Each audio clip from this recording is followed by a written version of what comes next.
Olá, estudante! Bom dia, boa tarde, boa noite. Meu nome é José Juva, sou professor aqui do curso técnico em multimídia. Nesta videoaula da disciplina de ilustração digital, a gente vai falar sobre a primeira competência, criação de artes e ilustrações usando vetores na computação gráfica para aplicação em artefatos digitais. Então, repara bem qual vai ser o nosso percurso, o nosso roteiro desta videoaula. A gente vai começar falando sobre criatividade. A criatividade é uma noção extremamente valiosa, muito importante para quem trabalha com ilustração digital e com artes de maneira geral. Na sequência, a gente vai falar um pouquinho sobre o conceito e a disciplina de História da Arte.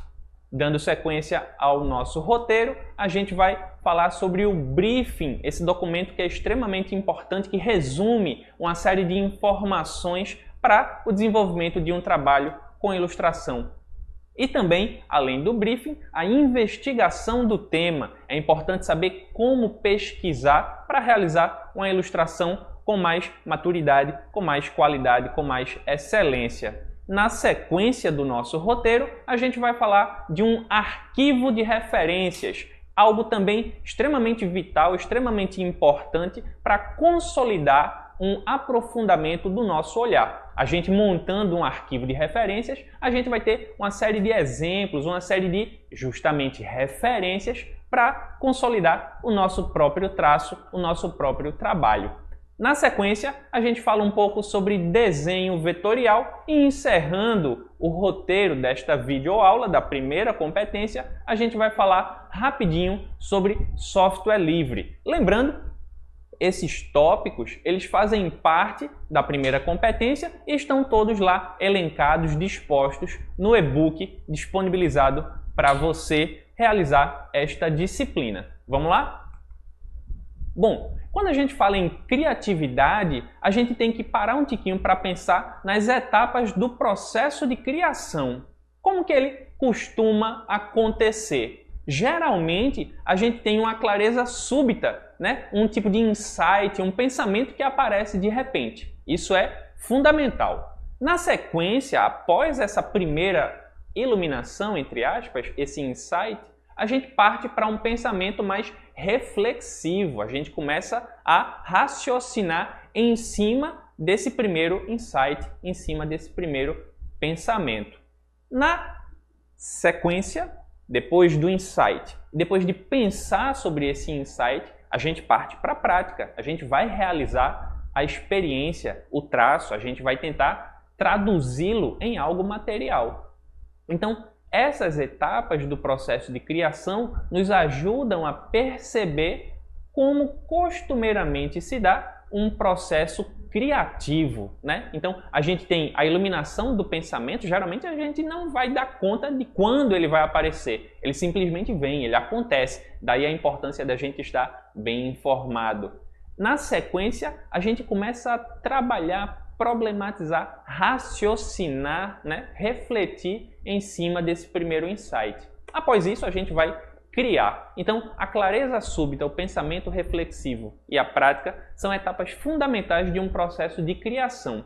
Mas tem um outro momento que é também extremamente significativo, que é justamente a avaliação da obra realizada. A gente precisa ter autocrítica, a gente precisa avaliar aquilo que a gente produziu, para saber se foi bom, se foi ruim, o que é que a gente precisa melhorar. Então, não basta ter um bom insight, não basta pensar detidamente sobre aquele insight, nem apenas praticar. Avaliar o material realizado é também uma etapa fundamental. Então, a gente tem esse ciclo da criatividade, do processo de criação, com um estalo, um estudo, a prática e a avaliação. E aí considere a pertinência deste conselho. A criatividade não é um músculo, mas é preciso treiná-la. É preciso que a gente consolide uma rotina produtiva para que a nossa criatividade aumente. Então, treine a criatividade e também aumente a bagagem de referências e experiências. Isso vai ser fundamental para que você tenha cada vez mais um pensamento criativo. E o que é que ajuda a consolidar esse pensamento criativo, esse olhar criativo sobre o mundo? Justamente o conhecimento dos trabalhos anteriores, né? A gente tem uma longa trajetória, uma enorme linha do tempo da história da arte, das artes feitas anteriormente. E isso é fundamental que a gente conheça para ter justamente um mapeamento do nosso olhar, sabendo o que já foi feito até aqui. Então, o que foi feito no Renascimento, o que foi feito na arte gótica, na arte impressionista, no surrealismo e em tantas e tantas outras correntes artísticas. Isso é fundamental. Essa síntese, essa linha do tempo que a história da arte realiza enquanto disciplina das obras artísticas feitas pela humanidade é fundamental. Outro elemento que é extremamente importante que a gente considere, que a gente leve em atenção, é justamente a força, né, das imagens. As imagens funcionam como símbolos mágicos, símbolos de poder. Elas conseguem, através das formas, das cores e dos contrastes, passar mensagens, aguçar a nossa percepção. Então, trabalhar formas artísticas é levar em consideração esse poder persuasivo que as imagens têm. Então, construir mensagens com imagens é o trabalho do ilustrador digital. É preciso que ele tenha ciência do que deseja realizar ou do que vai realizar na demanda de uma outra pessoa, a gente vai falar disso daqui a pouquinho, para que ele consiga passar a mensagem adequada, a mensagem que tenha maior capacidade de persuasão. Outro ponto importante é justamente o repertório. A gente precisa aprofundar os nossos conhecimentos estéticos. A história da arte é um elemento fundamental para que a gente consiga realizar esse aprofundamento. Saiba o que já foi feito anteriormente e aí você vai conseguir melhorar também a sua realização, o seu traço, a sua autoria, o seu processo de criação. Conheça o trabalho alheio para realizar o próprio trabalho. Essa expressão que eu utilizei lá no caderno da disciplina, reforçando justamente a importância da gente saber o que já foi feito para que a gente possa fazer o nosso trabalho com essa dinâmica, com essa compreensão do trabalho das outras pessoas. Outro aspecto importantíssimo, considerando a ilustração digital e o processo de criatividade, é justamente o briefing. O briefing, esse termo em inglês, significa resumo ou soma de informações que são comunicadas com o propósito de orientar e definir as demandas de desenvolvimento de um trabalho. Vamos supor, você recebe uma demanda comercial para produzir a fachada de um restaurante ou para produzir o cardápio de uma lanchonete. Então, essa pessoa que contrata o seu serviço, ela vai lhe fornecer uma série de informações indicando o que ela deseja. Qual é o público-alvo, qual é o orçamento que ela disponibiliza para realizar esse projeto e uma série de outras informações que serão organizadas num documento para que você saiba o que deve construir, o que deve criar, qual vai ser a ilustração. Mas não basta ter um bom briefing, um bom resumo.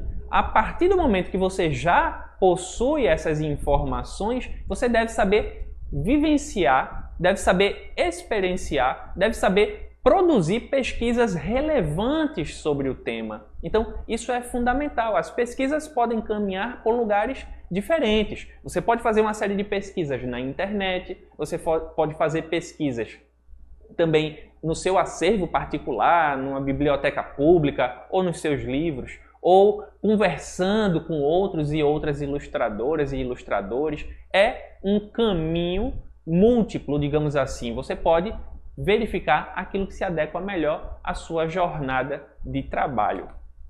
Além disso, a montagem de um arquivo de referências é fundamental e está vinculada com aquela demanda do conhecimento da história da arte. Um arquivo de referências é um dispositivo importantíssimo que ilustradores e ilustradoras profissionais utilizam para ajudar em suas demandas de inspiração, porque nem sempre a pessoa está inspirada. É preciso que ela tenha esse arquivo de referências justamente para quando surgir um trabalho, surgir uma demanda, ela tenha material com o qual ela pode recorrer a esse material, estimulando assim o seu próprio trabalho. Há muitas maneiras para confeccionar um arquivo de referências. Você pode montar um arquivo de referências dentro do computador. Organiza lá as pastas com fotografias, ilustrações, gravuras, ou distribui por período artístico ou por cores. Enfim, a organização fica por sua conta. Mas é preciso saber que você pode fazer esse arquivo de referências digitalmente. Também pode fazer um arquivo de referências físico. Constrói uma pasta e nessa pasta você junta um monte de recortes que sejam pertinentes, significativos para o seu olhar. Você pode também montar uma estante e disponibilizar uma série de revistas e livros que funcionem como esse material de consulta, como esse arquivo de referência para o trabalho que você virá a desenvolver. Na sequência, pensando que a gente está falando da ilustração digital, então estamos num contexto de virtualidade, não é necessariamente algo físico impresso, o desenho vetorial vai ser uma dimensão incontornável, vai ser algo muito importante para a gente pensar a ilustração digital. E quais são as características desse desenho vetorial? Primeiro, a talvez mais importante diferença da imagem vetorial em relação à imagem bitmap é justamente a inexistência de pixels. Os desenhos vetoriais não possuem pixels, aqueles quadradinhos, que a gente nota quando amplia bastante uma imagem. Outra coisa importante, uma característica dos desenhos vetoriais, é que eles são armazenados por atributos matemáticos. Por exemplo, a indicação do raio de uma circunferência, a espessura de um traço e outros elementos. Por fim, as imagens vetoriais utilizam de modo muito consistente elementos básicos como círculos, retângulos, linhas, quadrados, polígonos. Vocês devem recordar na primeira disciplina deste módulo, Fundamentos do Design Gráfico, como foi falado sobre a importância da linha. Com a linha, a gente consegue construir as mais variadas formas, os mais variados projetos gráficos. Isso continua sendo importante para a gente pensar o desenho vetorial. Por fim, uma palavra sobre o software livre. Na nossa disciplina, a gente está utilizando um programa que é livre. Tem liberdade de uso, liberdade de cópia, liberdade de modificação e de redistribuição. O software é o Inkscape, que é um software dedicado à criação de imagens vetoriais. Essas 4 liberdades, repito, liberdade de uso, liberdade de cópia, liberdade de modificação e de redistribuição, caracterizam um software como software livre. Significa que o usuário pode utilizar, pode fazer cópia, pode mexer na estrutura daquele programa e pode redistribuir. Então, essas liberdades fundamentam,